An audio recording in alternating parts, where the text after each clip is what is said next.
Welcome to another edition of Fastcast. Today we will be interviewing Michelle Duttle, Contract Administrator in the Office of Grants and Contracts at New Mexico State University. Mickey will talk with us about items small businesses need to know about when working with a research institution on their SBIR or STTR proposals. Hello folks, and welcome back to another edition of our Fastcast. Today we're actually going to be talking to Mickey Duttle from the New Mexico State University Office of Grants and Contracts. Mickey is here to talk about how small businesses can work with NMSU on their SBIR or STTR grant proposals. Mickey, if you could, take a real quick, brief moment to introduce yourself and what the Grants and Contracts Office does at NMSU. Oh, thank you. I will. My name is Mickey Duttle, and I do work at New Mexico State University Office of Grants and Contracts. I started at New Mexico State University back in 1999. I was first initially hired in the office of what later became the Office of Sponsored Projects Accounting, and I have been in OGC since 2011. So I've had a lot of experience dealing with federal, state, local, all kinds of different sponsors, and as well as almost every college on campus and small unit. So I have a lot of experience in dealing with various grants and contracts. Okay. And at New Mexico State University, what role does the Grants and Contracts Office fulfill? Well, the Office of Grants and Contracts actually provides services to our researchers, our professors, or we also refer to them as principal investigators. We offer a number of services to try to help them as much as we can. We will assist in building budgets and budget justifications. There are different roles for different colleges because there are some colleges that have research centers that help and assist in that role to help the PIs get their proposals ready for submission. We, in Office of Grants and Contracts, also will work with the agencies and the PI and the colleges, make sure that we follow all of the federal and state rules, regulations, as well as NMSU's policies. We also work with the negotiations as well as post-award amendments, no-cost extensions, anything that will help the PI in administering from submission. We call it from cradle to grave.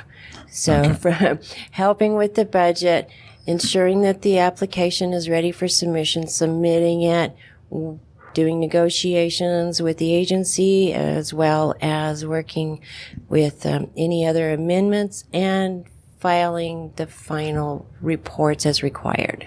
Okay. Interesting. So all of our FAST clients generally are going to be small businesses that are going to be working towards SBIR opportunities.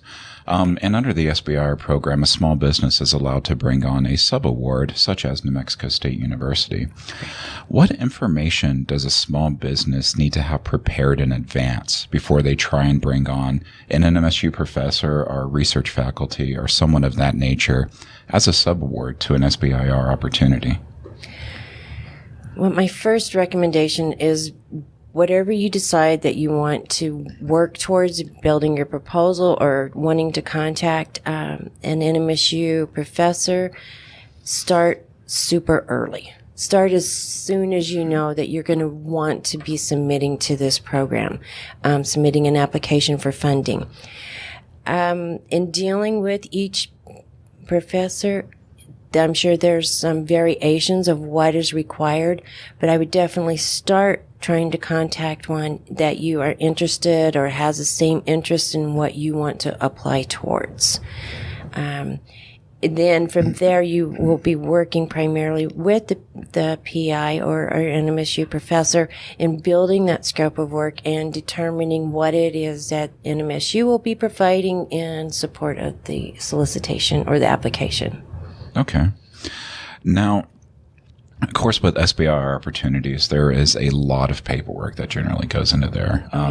Usually it's anywhere from a 15 to 25 page technical proposal, which includes, technical overviews, work plans, subaward budgets, budget justifications, things like that. Right.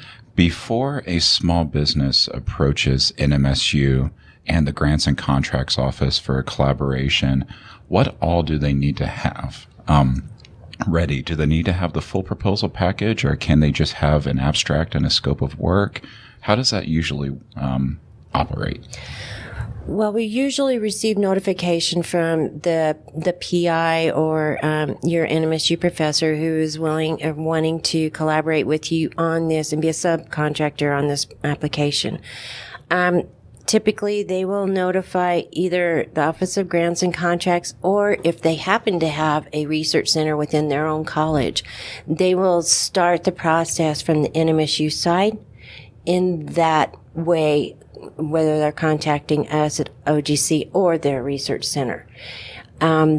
Typically, when I'm contacted about this, I would like to see their scope of work.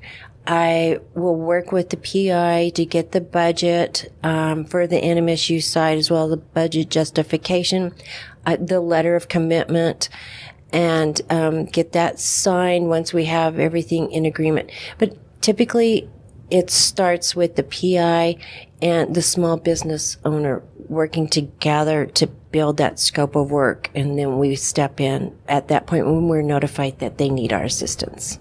Okay, great. That kind of wraps up most of the questions that we'd like to cover today for our small businesses. If you could leave one crystallizing piece of information that you think is vital for a small business to know before they even think about approaching NMSU to work with them, what would that piece of advice be? There's so many. Start early. Don't wait until the last minute. That always creates problems.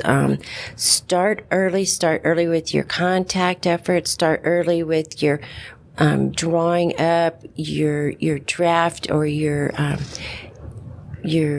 scope of work, and start early in preparing the packet in your application. Don't wait until the last day to get ready to submit your application. You and a million other small business owners are at the same time submitting. So don't wait. It bogs down the system. There's no guarantee that it will be received on time. Also, make sure that you have all your registrations required by the funding agency, as well as, if necessary, typically right now it's grants.gov. Make sure you have everything in line there, and make sure you have enough time. Okay. So really just try and be as proactive as possible. Absolutely. And just essentially make sure all your ducks are in a row. Oh, yes. Definitely. Okay. Yes. Well, thank you very much for coming in and speaking to us and to our clients today, Mickey. We greatly appreciate it. And we hope to work with you more in the future as some of our clients come to us and want to actually sub out to New Mexico State University on their SBIR or possibly even their STTR opportunities. That would be wonderful. I look forward to it. Thank you for this opportunity. I Thank really you. enjoy it.